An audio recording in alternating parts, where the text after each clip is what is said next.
आज एक काम करायचं बघ, पळत पळत घरी जायचं बघ, हे पळत पळत घरी जायचं, हे त्या आईच्या नजरेमध्ये नजर घालायची, हे आज पळत पळत घरी जायचं बघ, त्या आईच्या नजरेमध्ये नजर घालायची आणि त्या आईला आज पहिला प्रश्न विचारायचा, जो प्रश्न आम्ही आमच्या आईला कधीच विचारला नाही. हे आम्ही डॉक्टर झालो, आम्ही इंजिनियर झालो, आम्ही वकील झालो, आमचा तिरंगा चंद्रावरती फडकला, पण ज्या आई बापानं आम्हाला जन्म दिला तो आई बाप मात्र कुठेतरी वेदनेमध्ये सडू लागला. पण माझ्या लेकरानं आज पळत पळत घरी जायचा, त्या आईच्या नजरेमध्ये नजर घालायची आणि त्या आईला जो पहिला प्रश्न विचारायचा, आई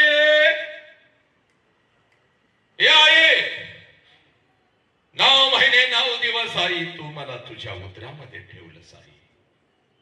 आई गा 9 महिने 9 दिवस आई तू मला तुझ्या उदरामध्ये ठेवलंस आणि ज्या वेळेला आई तू मला जन्म देत होतीस त्यावेळेला आई तुला किती यातना होत होत्या ग आई, तुला किती वेदना होत होत्या. पळत पळत आज घरी जायचं त्या आईला हा प्रश्न विचारायचा. पोरानो, ज्या क्षणाला हा प्रश्न तुम्ही तुमच्या आईला विचाराल टच करून पाणी तिच्या डोळ्यामध्ये येईल बघ, हंबरडा फोडल ती माऊली, तुझ्या गळ्यामध्ये पडेल बघ ती माऊली.